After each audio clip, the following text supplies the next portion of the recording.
नमस्कार शेतकरी मित्रांनो, दौलत सूर्यवंशी आगरी चॅनलमध्ये आपलं स्वागत आहे। शेतकरी मित्रांनो, महाराष्ट्रामध्ये तूर या पिकाचं खूप मोठ्या प्रमाणामध्ये उत्पन्न घेतले जाते। सध्या जे कंडिशन जे वातावरण असं आहे की ज्यामध्ये दवबिंदू धुके आणि ग्रामीण भागामध्ये धुईसुद्धा म्हणतात आपण त्याला, अशा वातावरणाचं खूप मोठ्या प्रमाणामध्ये वातावरण झालेलं आहे। अशा वातावरणामध्ये आपण तूर या पिकावर आपल्याला दुसरी फवारणी घ्यायला पाहिजे। ही कोणती फवारणी घ्यायची या व्हिडिओच्या माध्यमामधून आपल्याला बघायचं आहे। तत्पूर्वी जर माझ्या चॅनलवर तुम्ही नवीन असाल तर चॅनलला सबस्क्राईब, लाईक, शेअर करा, कारण माझे असे नवीन नवीन व्हिडिओ तुमच्यापर्यंत पोहोचतील। तर शेतकरी मित्रांनो, आता जो तुरीवर जे दुसरी फवारणी आहे ही आपल्याला साधारणतः जे धुके आणि बुरशीचा अटॅक जास्त प्रमाणात येतो, त्यासाठी आपल्याला ही एक फवारणी आपल्याला दुसरी करायची आहे।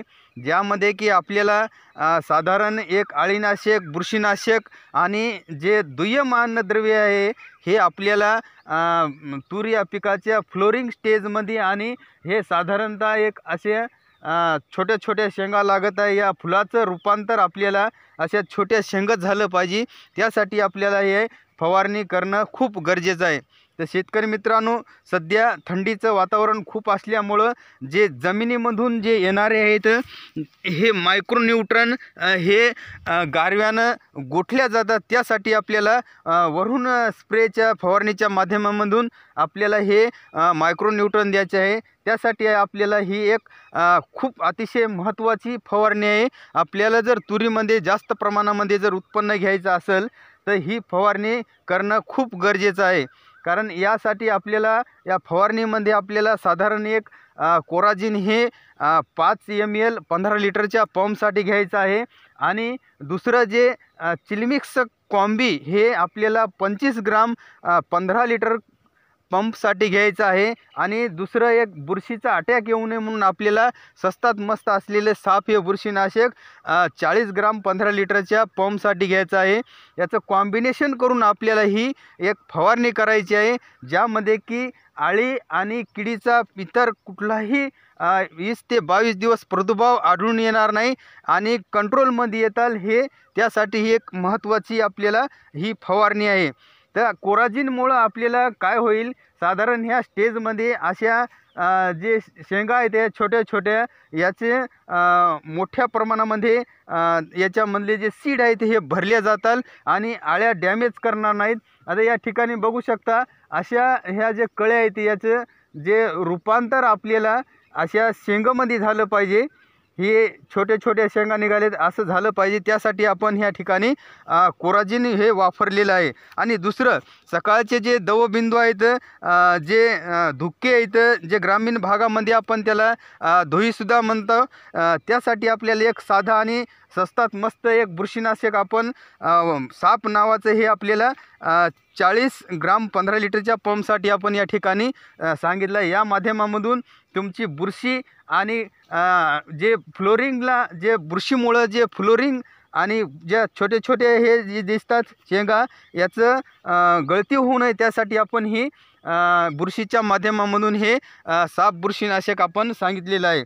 आणि दुसरं, जे थंडी खूप पडलेली आहे, या थंडीमुळं काय होतं आहे की जे दुय्यम अन्नद्रव्य आहेत, जे मायक्रोन्यूट्रन जमिनीमधले हे वरी फळापर्यंत पोहोचत नाही, शेंगापर्यंत पोहोचत नसल्यामुळं आपल्याला हे जमिनीतून न मिळाल्यामुळं आपल्याला वरून हे पूर्वा कंपनीचं हे चिलमिक्स कॉम्बी नावाचं आपल्याला हे आपण 25 ग्राम 15 लिटरच्या पंपसाठी सांगितलेलं आहे। याची जे आपल्याला ही कॉम्बिनेशन करून ही फवारणी करायची आहे। या माध्यमामधून आपल्याला तूर पिकामध्ये खूप मोठ्या प्रमाणामध्ये उत्पन्न घेता येईल। आणि तुमचं जे ही जर फवारणी नाही केली तर साधारणतः तुमचं 30 ते 35% तुमचं उत्पन्न या ठिकाणी घटू शकते।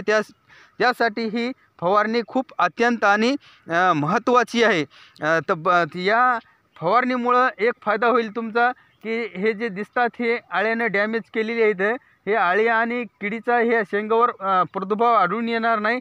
त्यासाठी हे कोराजिन हे खूप एक महत्त्वाचं अशा स्टेजला औषध देणं हे फवारणीमध्ये खूप महत्त्वाचं आहे. कारण 21 ते 22 दिवस या ठिकाणी तुमच्या आळ्या आणि किडीचा कुठलाही प्रादुर्भाव आढळून येत नाही. तोपर्यंत ही जे शेंग आहे, ही छोटी शेंग ही खूप मोठ्या प्रमाणामध्ये आणि हिच्यामधले जे सीड आहे हे तुरीचे खूप मोठे होतात. त्यासाठी हे औषध अत्यंत दीर्घकाळापर्यंत टिकू शकते. साठी हे एक औषध तुम्ही फवारू शकता.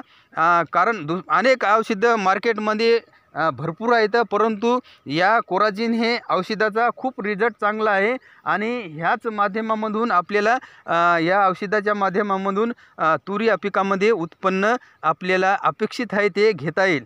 आणि दुसरं जे आहे, जे चिलिमेक्स कॉम्बी नावाचं, याच्यामध्ये सगळे मायक्रोन्यूट्रन आहेत, जे की जस्त असेल, लोह, फेरस हे भरपूर प्रमाणामध्ये असल्यामुळं जे मायक्रोन्यूट्रन दुय्यम अन्नद्रव्य येतं हे आपल्याला या चिलिमिक्स कॉम्बीमधून तुमचे जे शेंगा आणि फुलाची जे गळती होणार नाही त्यासाठी हे मायक्रोन्यूट्रन देणं खूप अत्यंत गरजेचं आहे.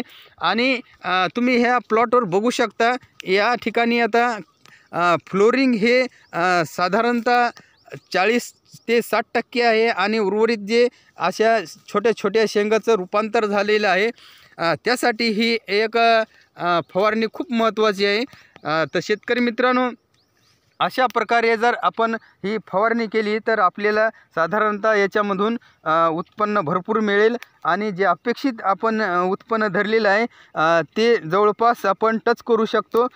त्यासाठी ही फवारणी खूप महत्त्वाची आहे. माझा जर शेतकरी मित्रांनो तुम्हाला जर व्हिडिओ आवडला असेल तर जास्तीत जास्त जे शेतकऱ्यापर्यंत शेअर करा, कारण कितपत या व्हिडिओमधून शेतकऱ्याचा फायदा होईल. धन्यवाद. तोपर्यंत भेटू नेक्स्ट व्हिडिओमध्ये.